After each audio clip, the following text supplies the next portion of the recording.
Welcome, welcome. Thank you for joining us for the fourth Hangout on Air for the fall 2016 cycle of Ignite CS. I am Sloan, the student and faculty lead for Ignite CS. We have two new guests with us today. I'm Face. I'm an instructional designer for Ignite CS. And I'm Kelly, also an instructional designer for Ignite CS. Thanks for joining us today, guys. If you haven't noticed out there in Hangout on Air land, we've been slowly introducing the Ignite CS team to you through our Hangouts on Air. And you can contact each of us directly by emailing ignitecs@google.com. You can take a look at our website, g.co/ignitecs, to learn a little bit more about what we do as well. So for those who might be joining us for the first time, I'll review Ignite CS. We are an initiative of Google that looks to fund computer science mentorship programs that are designed and run by college and university students across the United States and Canada. So you design the program that's going to work best for your community to teach folks in your community about computer science or computational thinking. Tell us how you want to do it. We give you the funding and support to make it happen of up to $10,000. Why don't we review the eligibility requirements, some pretty fundamental pieces. So before you start your Ignite CS application, applications are open now through September 18th. There are kind of 5 criteria that you have to meet before you're eligible to apply to Ignite CS. So the first of those is you need a team of at least 5 undergraduate students who are going to work as your mentor team for Ignite CS, and 2 of those 5 must serve as student leaders, 1 upperclassman student leader and 1 underclassman student leader. And the student leaders are really the point people between the Google Ignite CS team and your mentorship program. So when you have questions about some of the things we'll be reviewing today, you can contact us. When we have questions for you about how things are going, those will be the 2 folks that we reach out to. As I mentioned earlier, Ignite CS runs in the United States and Canada, so you must be part of an accredited college or university in one of those 2 countries. You must have a faculty advisor or an advisor from your community partner. And by community partner, we mean the organization that you work with to deliver your mentorship program. That might be a school, that might be an organization like Boys and Girls Club, anywhere that you find students or learners in your community to whom you want to teach computer science or computational thinking. And then the last 2 pieces of the eligibility requirements are that your mentorship program must be ongoing, meaning at least 5 sessions that you meet with your mentees and deliver your programming, and that a primary goal of your mentorship program must be to foster an inclusive environment for underrepresented groups in computer science. What that really means is that you will not feel like your Ignite CS program has been successful unless you have strided, I don't know, guys. Unless you have aimed to include a diverse range of backgrounds and understandings and folks from all walks of life in both your mentors and your mentees. You can check out our FAQ on our website to learn a little bit more about what we mean by that eligibility requirement. And we also have some great application info tips to help you craft your application. That's been way too much of me talking. Let's jump into today's topic, which is running a CS mentorship program. We're going to be reviewing some of those logistics that you're going to encounter beyond designing your syllabus, and some common barriers that Ignite CS programs have run into that they didn't necessarily anticipate early on in their programs. It's kind of a $1 million question, but Face, what's the best way to avoid logistical issues in mentorship programs like these? So it's a great question. So as you mentioned, Sloan, one of the things that we really have to work with in one of these programs is the fact that you need a community partner. So finding a great partner is really the key to making sure that this is going to be a success. And you should really start looking to establish who your partner is going to be quite early on. And a great way to kind of get them on board is to really hone in the fact that this is really going to impact the community. It's going to make a large impact, and that and give them evidence about why you would be the person that they should be working with in your group at your university. Definitely. And you should always kind of think about, and I tell this to lots of different groups throughout the Ignite CS programs this year and the last year, which is, you're not doing this for yourself, you're doing it for your mentees. So you've got to meet the students at where they're at. So what do the people in your community need? And you can think about there are various kind of difficulties that they might face, whether it could be, their difficult school day schedule, whether you've got parents, you've got working parents that might have issues, and you might have to work around those kind of things and be really aware of those, so that you don't hit logistical kind of nightmares later down the road. I'm trying to think of other things. So I think one of the really important things to do as well is that you have to be very realistic about what you can actually achieve. So there are certain types of things you might be interested in, but that just by the nature of what it is might require lots of equipment. So I'm thinking like computer vision, robotics, and that type of thing. Is that something that your mentees will have access to, or your local partners? So you might be really passionate about it, but you have to meet them where they're at. And if you just decide, I want to teach this one topic, but don't look into the logistics of, are they able to meet that? Do they have the requisite skills and knowledge? Have they been taught these things, and do they have the right equipment for it? Then you're going to run into kind of logistical kind of nightmare at the end, because they realize it's not really tenable to run it. Yeah, and that's actually a great point in relationship to crafting your application. So a lot of what we're talking about today are things that you might, logistical issues you might encounter after your Ignite CS application has been accepted and you're getting ready for your first mentorship session, and you realize some of these things are loose ends that you hadn't considered before. But in relationship to the application, what I'm hearing is you don't want to design your program in a black box. Get out there, connect with your community partner, find students who you think are going to be really engaged with your program, and ask them what they're excited about, what might work best, what is already being taught in the school, how can we amplify that. I've seen it so often where people design, or groups design rather, the content that they're interested in. So and that might not necessarily be the things that their mentees are interested in. And like I said at the beginning, it's for them and not for you. So if you're super interested in computer vision, that's excellent. But if it's not something that resonates with, or is something that interests your mentees, or even works in the environment because they don't have the computer science knowledge or the math skills or just the equipment, then it's not going to work for them. So you have to find something that works for both of you.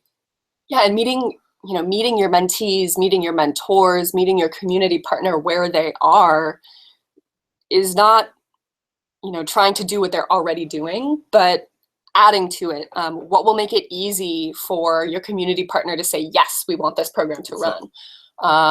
It's building on what they currently have.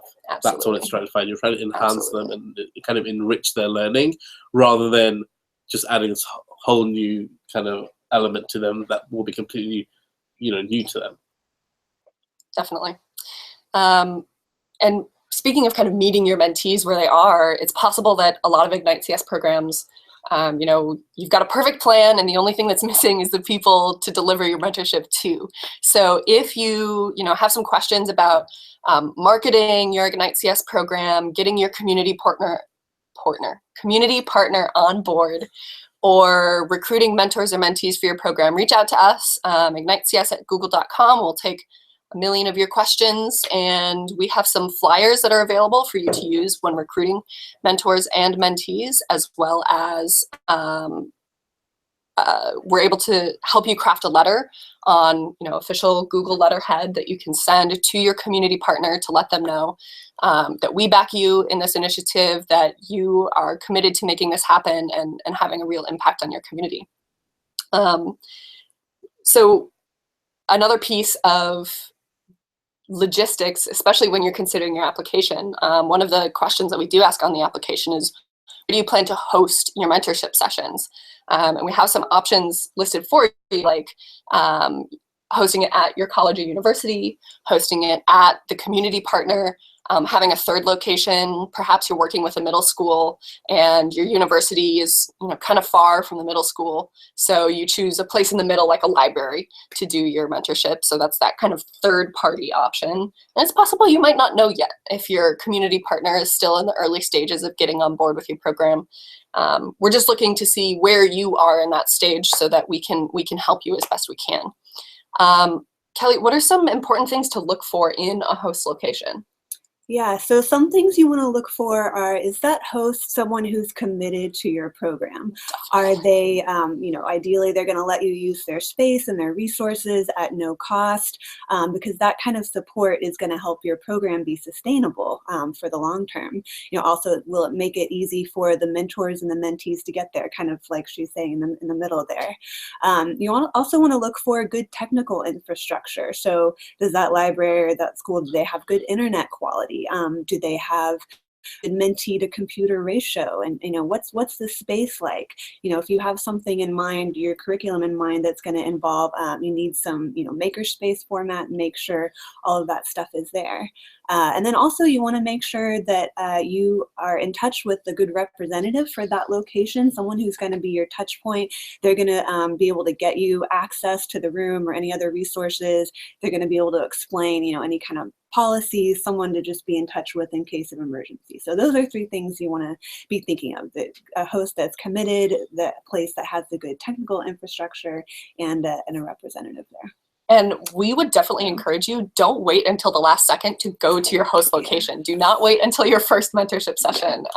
We've had things as simple as there were not enough chairs for our mentees to sit on, and all the way up to, we thought we had access to an entire classroom, and when we got there, it was actually a cafeteria. So when we had designed our program, we were thinking about students in desks or behind computers, but, big long lunch tables didn't really work with what we were trying to teach. Or we got locked out. Exactly. So or there weren't enough power outlets. That's a common one. Another good one. I didn't even think about that. Bring an extension cord. So, kind of standing on top of host location, not only do you need to figure out where you're going to be, but you have to get to where you're going to be. Your mentees and your mentors are in 2 separate locations, and so either the mentors have to go to the mentees, or the mentees have to come to the mentors, depending on which host location you choose. So transportation is a kind of common, I don't want to say sticking point, but it's a common consideration for Ignite CS programs. And as we're discussing these logistical issues like host location, transportation, think about how you can use your Ignite CS budget to solve these issues. Don't consider how you're going to get to your mentorship sessions after you've been accepted to Ignite CS. Build that into your application. Show us, all of your from start to finish that you've accounted for every step. That's a really strong application. And so the best transportation option really depends on the format, the host location, the number of sessions that you have for your Ignite CS program. It can be really difficult to move mentees, both literally, there might be a lot more mentees than there are mentors. And it's possible that your community partner might have some policies against transporting mentees, minors.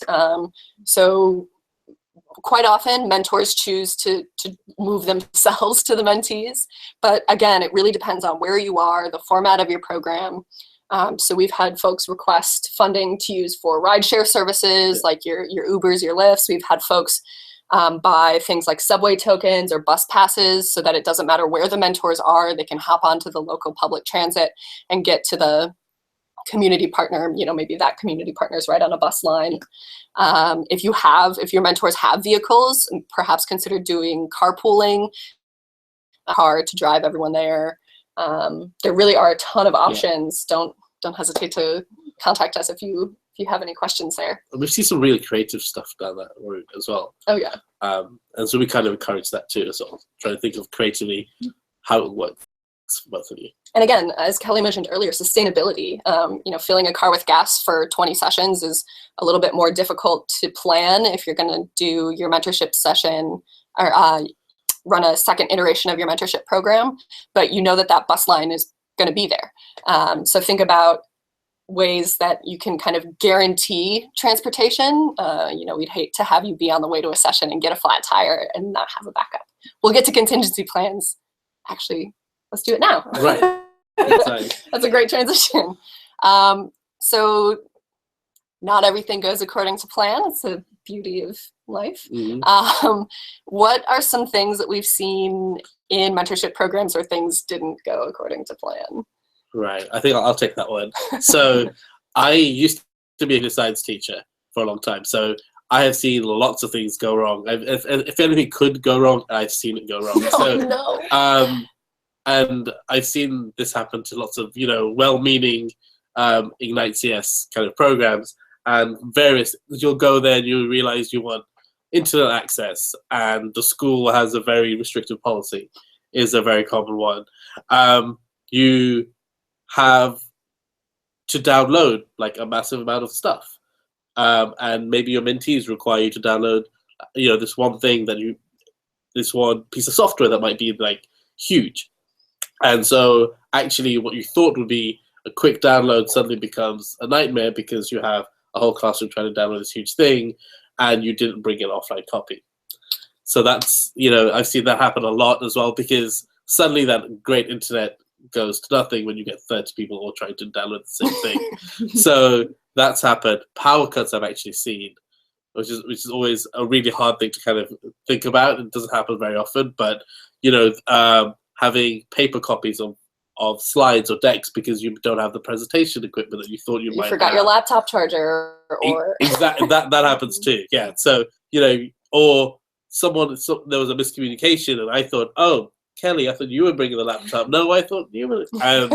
Nobody has it. So where are you going to find it? Having maybe it lives on the cloud somewhere, so any of your mentees can have access to it. Those kind of things are things that can always kind of go wrong. Those are like the technical problems. There are also kind of logistical things we've touched on, like making sure that you keep in touch with your point of contact there to make sure that if you need access to a room, that room will be available. It'll be in a state that you can use, so you don't have to spend the start of your session just rearranging the order you need.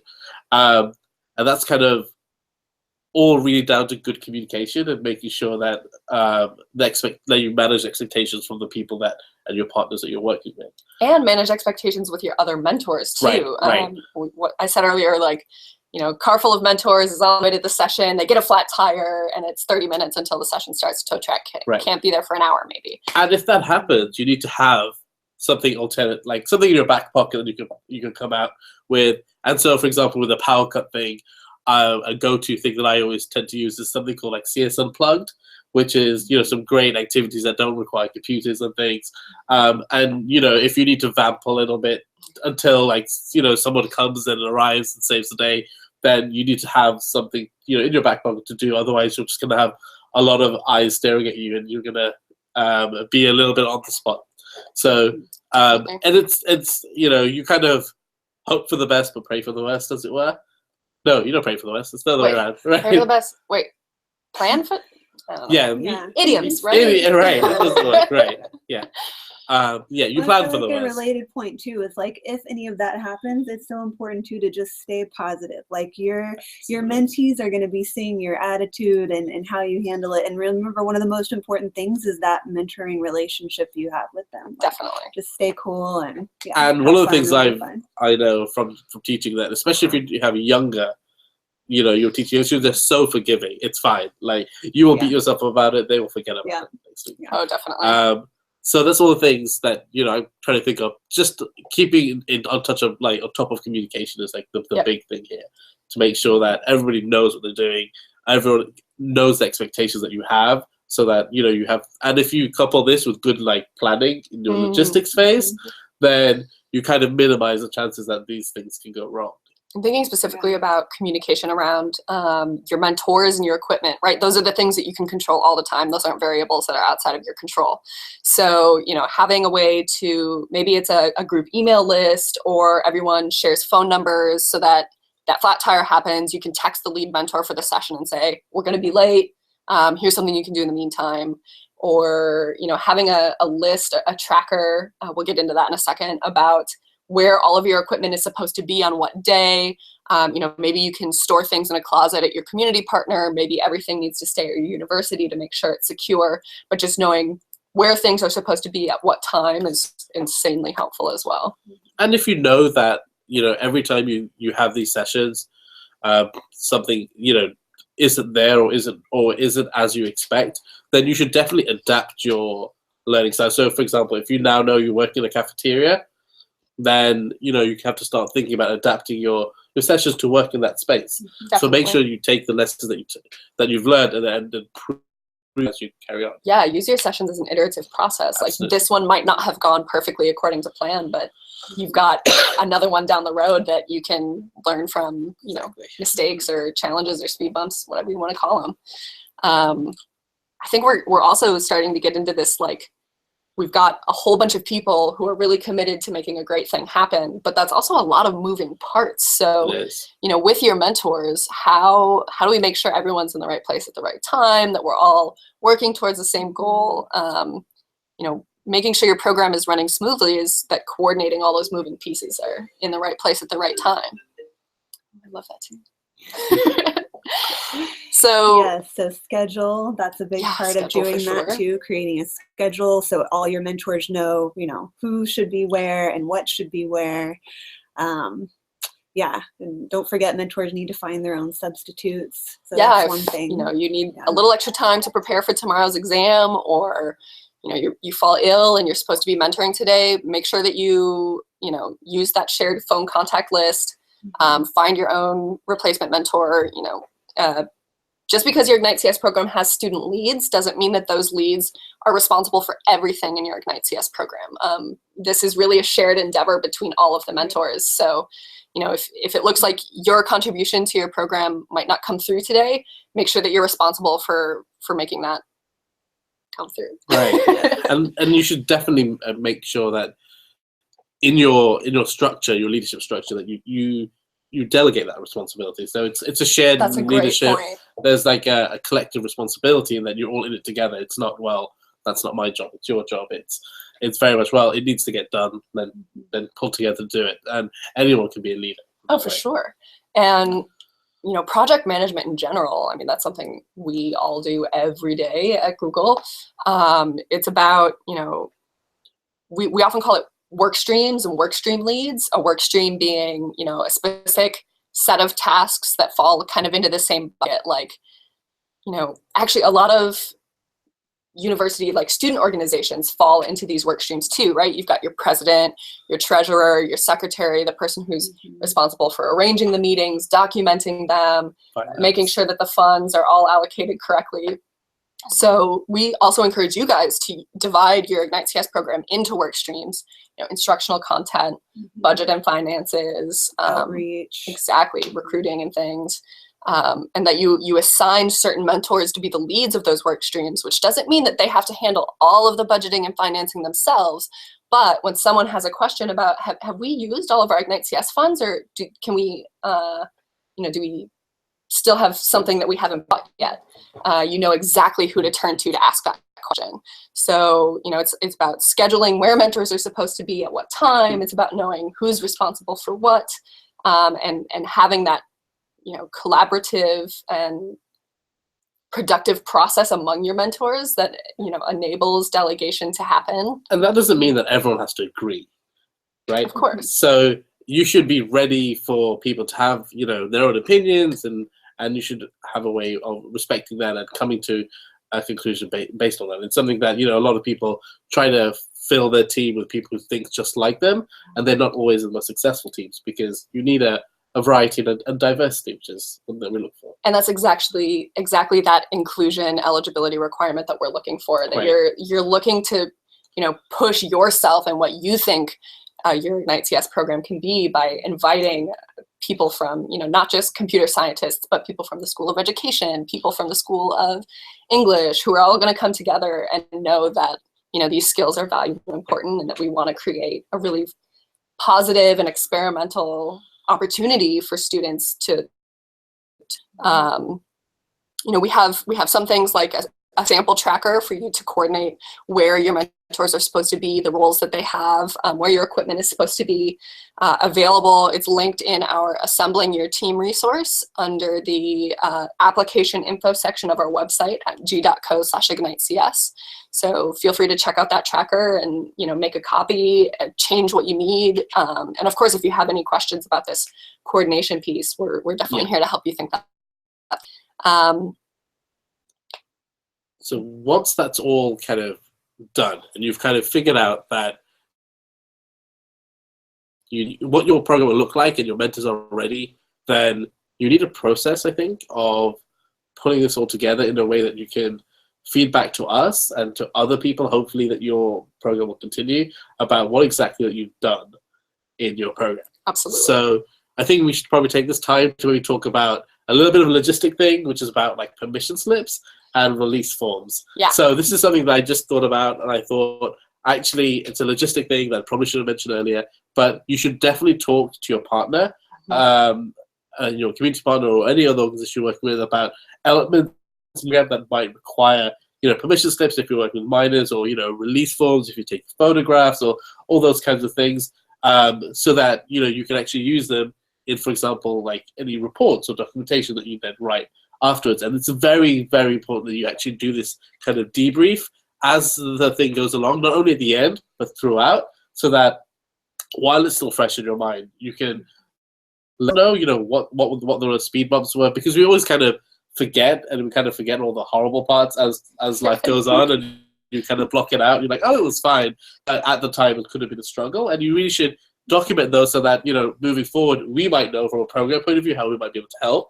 Yep. But also, if, the next generation of your program, when your underclassmen become upperclassmen and it continues, then they will also be able to kind of benefit from your wisdom.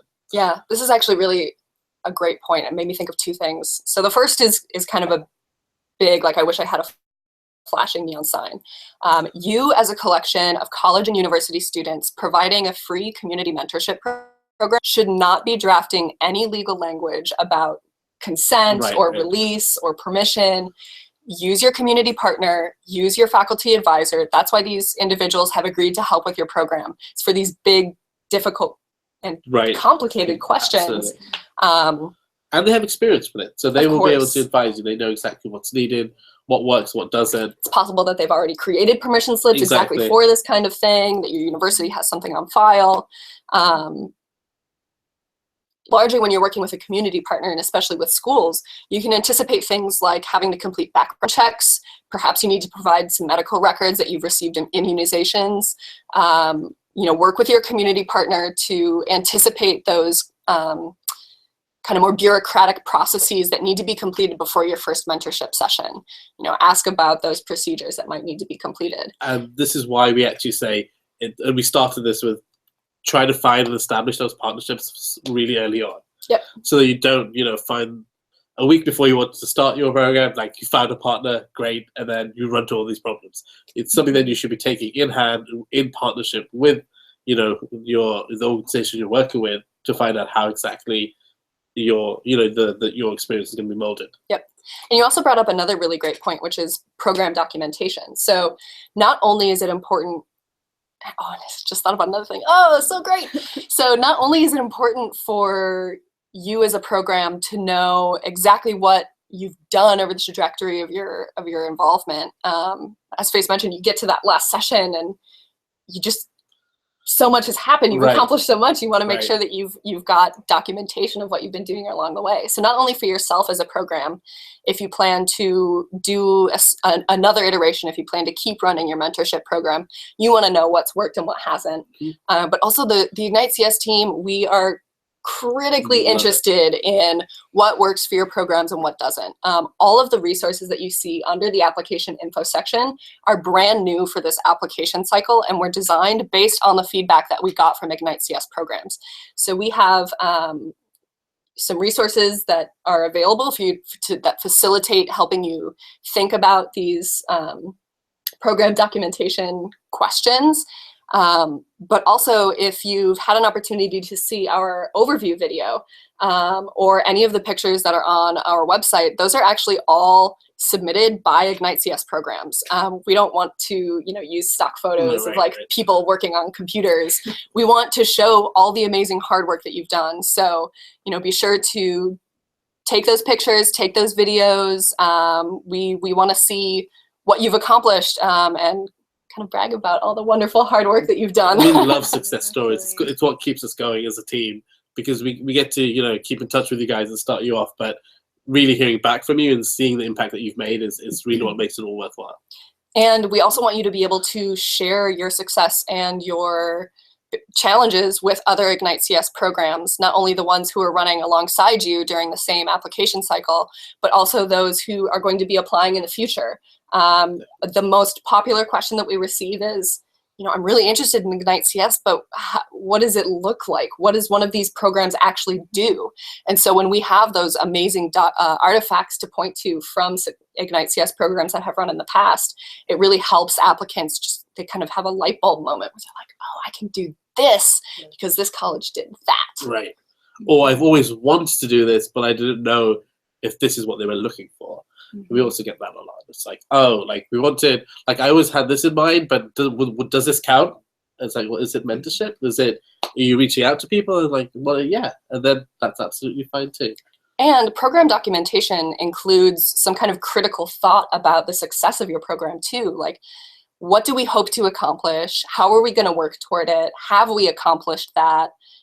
When do we know that we've achieved our goals? So Kelly, how can mentors and student leaders in particular answer these big questions about their programs? Yeah, exactly. I was just thinking, just as we're telling them that we want to be bragging about our program and being able to talk about how effective it is, we want to get you to be doing the exact same thing too about your program and evaluating. And so some things you can do, I mean, one of the biggest, most popular is pre and post surveys. So surveying your mentors in that first session to find out things like, did they know what computer science was before, and then finding out after if, they know now. So giving that post survey, finding out things like what, are they now more interested in applying to college? Have they learned what an algorithm is? Can they build their own app? Things like that. So that pre and post survey is going to let you see by, comparing the scores, what the impact of your program was. And another thing too is just in the most informal way, something you probably are doing naturally is just informally evaluating with each session. Like, how is everybody doing? Just looking at them. Are they asking, great questions? Are they seem to be enjoying it and coming back? That's a kind of evaluation. Also, a good idea is a quick kind of cool down at the very end of your session, asking them, thumbs up, thumbs down, what they like about a particular element of the program. Does anyone want to share what they enjoyed or found confusing? These are the kind of things that you'll be able to help you iterate on each program session. Absolutely. Make it a little better every time. And also user testimonials are a great kind of evaluation of your program, finding out asking mentees to share their thoughts about it. But your evaluation plan is just gonna depend on what your program is, what the program needs are. And as we're always telling you, this isn't something you want to wait till the end. Start thinking now as you're thinking through what the objectives are. How are you going to measure it? Your evaluation plan is something you want to be thinking about at the very beginning as well. Absolutely. So, yeah. I would add probably two things to that. And that is, evaluation seems like it's quite a scary thing. And if it doesn't go your way, it's actually completely fine. It's almost one of the best things, because then you learn much more than if everything was just going fine. And don't be afraid to share that with us. If things didn't go just as you planned, it's all about learning and documenting that. Yep. And so that the next time, you can make it a little bit better every time. Absolutely. And if you are kind of stuck for ideas about how to do this, then just come along to our evaluation office hours.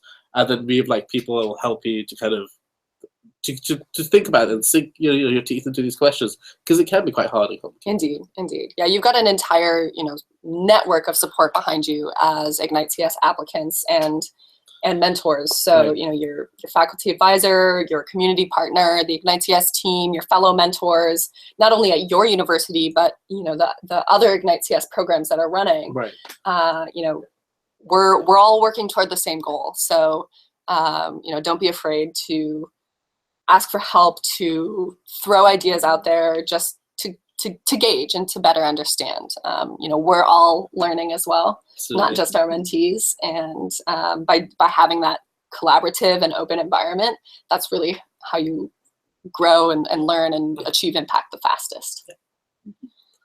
Wow, I think that was a lot to cover. Well, we do have one question. Yeah, so this is about community partners. So someone's asking, if for some reason I need to change my community partner after funding happens, is that option available? Absolutely. So definitely reach out to us if you have a question regarding your community partner. You know, maybe they thought in September that they were going to be able to do this for you over the winter break. But as it turns out, the room that you were planning to use needs to be renovated, and now your community partner can't do it anymore. Life happened. Life happened, and your Ignite CS program was impacted by it. That's not a problem. Contact us. We will help you figure out the best way to move forward. Like I said, we're here. We're all learning together, and we're ready to tackle all of the Indeed. Yeah, things. it's definitely not a like yes, no box. We're trying to get everyone in the yes pile if we can. That's Absolutely. the idea. Absolutely. So you guys can have the impact that you guys want to have. All right. So thank you again, both of you, for coming today. I love having kind of the gradual introduction of the Ignite CS teams. So, you know, our next Hangout on Air, the last one for the fall application cycle, will be September 16th. We'll be revisiting our past Hangout on Air topics and, you know, really focusing on putting those final touches on your application. You can find our calendar of events under the application info section of our website, g.co/IgniteCS. And of course, do not hesitate to contact us with your questions at ignitecs@google.com. I also want to take another opportunity to highlight the amazing support that we have from some of our partners. They are exceptionally committed to helping you and your Ignite CS programs have the most impact possible. So our partners are contributing their time and energy and expertise as folks in the computer science, STEM, education fields, so they can participate in your mentorship sessions as guest speakers for you and your mentees to talk a little bit about their careers or what it means to work in technology. Many of them are providing discounts for their incredible products, which you can use to facilitate your computer science mentorship. So I want to give a big shout out to Littlebits, Particle, Joy Labs, and VidCode for helping our Ignite CS programs be as impactful as possible. And you can check out the description on the YouTube page for this Hangout on Air to learn a little bit more about how they're supporting us. So thank you again, both of you, for joining, and we will see everyone on September 16th. Bye.